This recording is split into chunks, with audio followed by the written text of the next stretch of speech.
Good morning, Noble Promise here. Ready for a reading. We're in chapter 4, and let me explain. What we're looking at is a vehicle that was up and running around the time of ancestor Teal. It's dark outside. We usually have been shooting videos just before total darkness. Now it's actually in the wee hours. It's morning time. I mentioned about being up in the prior video. I mentioned 2 days straight, no sleep. Well, you know, you get thrown off a bit. So here I am up at 3:12 a.m. shooting. Let's start reading. The morning of August 28th was a day the people of the Delta were shaken. A dastardly revelation indeed was the death of Emmett Till. He was found floating in the Caption on this day, 1955. The depths of Teal's death would reverberate and shake up perceptions for the world. Emmett Lewis Till bursting onto the pages and airwaves was seen as more than the destruction and murder of a life. It wore the trappings of how injustice looked in America. It would be 7 years that I would eye an edition of a Johnson publishing company, Jet magazine, in my grandmother's house. The small Jet magazine appeared to take on new dimensions upon my gaze.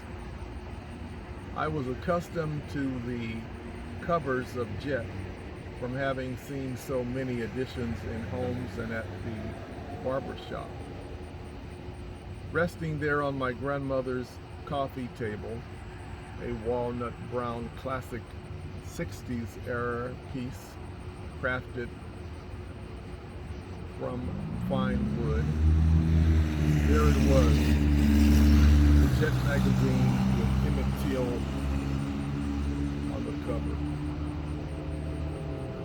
No one had ever talked about this particular Jet magazine edition, but there it lay. The condition of the book gave a clear notion that someone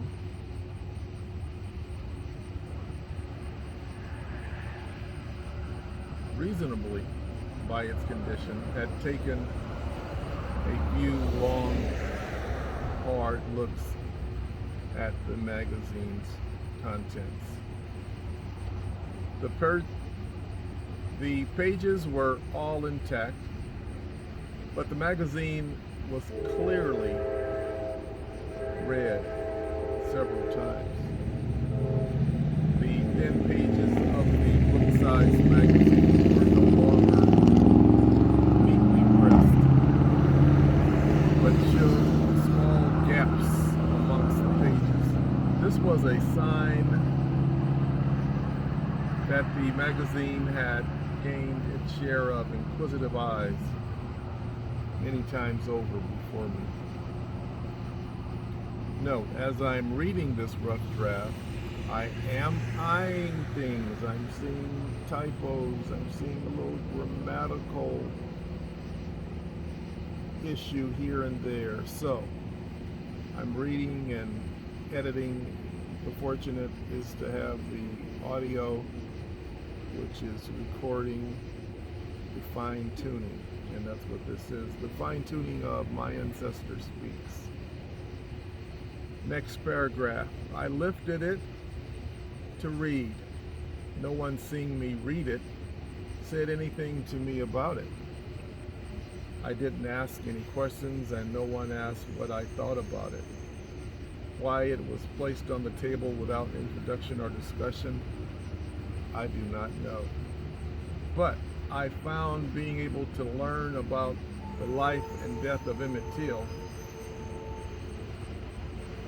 his mother's love, and other people and circumstances to be very fulfilling. I was learning. I was able to see the world, which I was a part of, in a broader sense.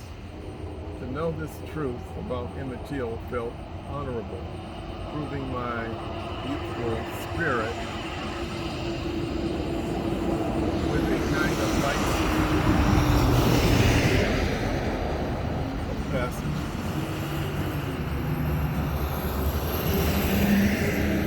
into a world that may harbor ill regard for me for irrational and sinister reasons. The articulation of such at that time into my mind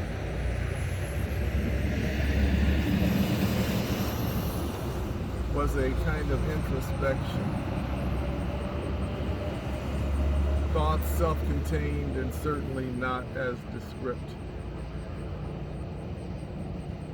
or defined as they are now as an adult.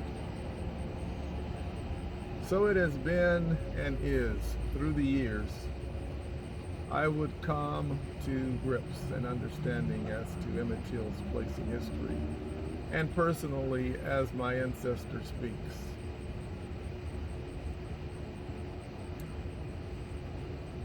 Ending that paragraph, the reference, and I have it colored red.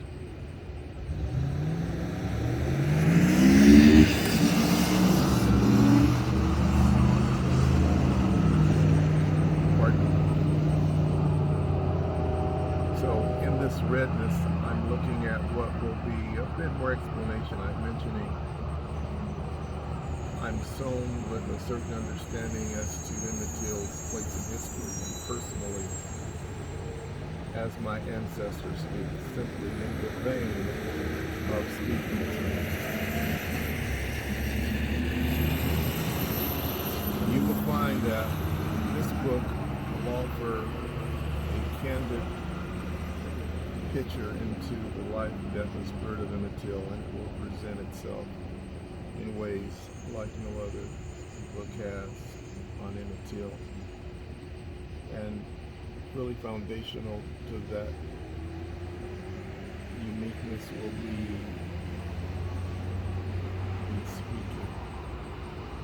speaking of an ancestor to someone from another generation.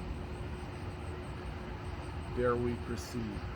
I'm looking at our next paragraph, and I have two more.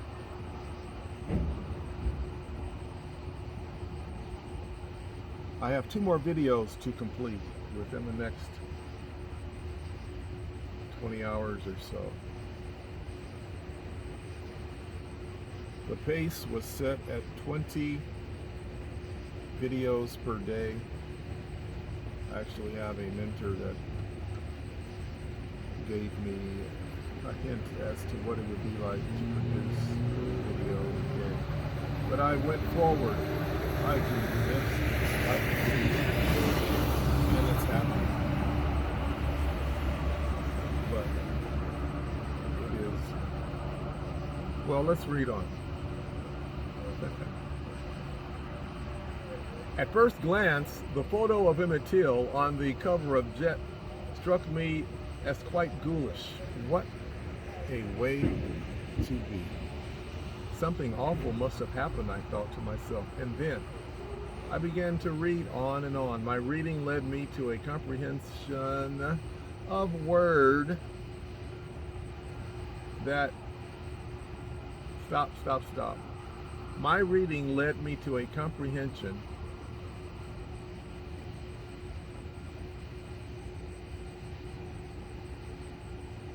of a world that was not a part of my... Okay, let's stop there. My reading led me to a comprehension of a word that were... Now, sight unseen for several weeks, this paragraph needs to be touched up.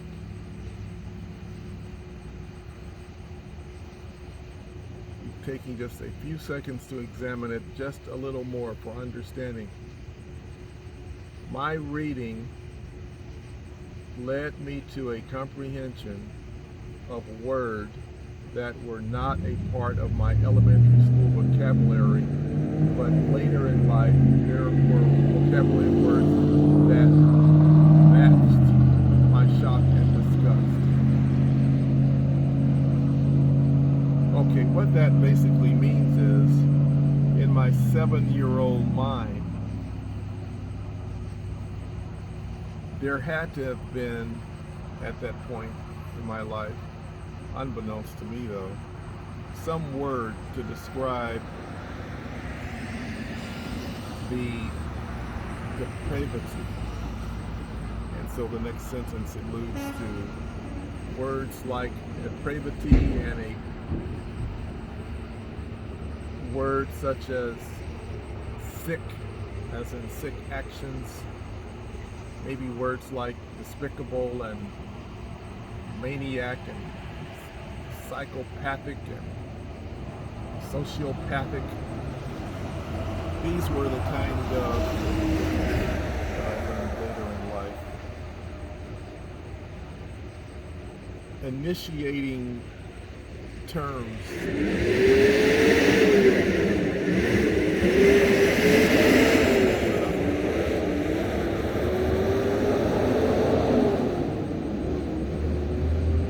These were the kind of initiators, the kind of terms that cause one to understand something that they're looking at or something that they feel if they're presented to you. So if someone had said, isn't that psychopathic, what you're looking at? It shows somebody was depraved, or that's a sign of someone being sick. At that early age I would not have understood, but I learned later in life, matching that picture on the cover of Jet with what I, as an adult, learned. Yes, that was, or better, those terms were the kind of terms, if I were to explain it to someone, I would want to hinge how I felt in the moment of seeing Emmett Till's tortured existence on stage. So, although I was never one to use profanity, the pair of killers seemed so deserving of curse words. Is coward a curse word? How about deplorable? What other words might one use to describe monsters who inflicted so much pain and agony upon a boy? So horrible a punishment for naught. Of course, coward is not a word off paragraph. Of course, coward is not a curse word, and deplorable isn't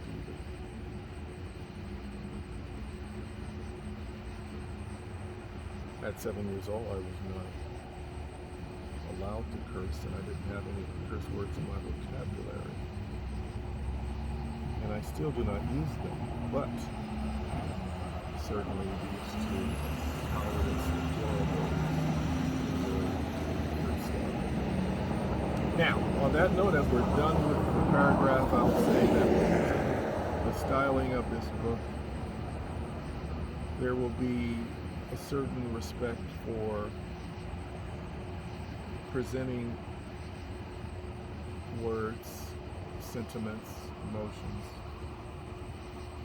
in a way that's respectful and maintains a level of class and decency in narrative, while at the same time, and part of the uniqueness about this book, these two killers will be handled in the literary sense in a way much deserving. So right now I have decided I won't be using their actual birth names. At least they deserve that. No, they will not get that allowance. So right now they're just being called killers, and I'll use the word murderers, and again with some adjectives to help describe who they are. We're winding down. Noble promise here, and we are on our mission halfway through the month of July. My ancestor speaks the life, death, and spirit of Emmett Till.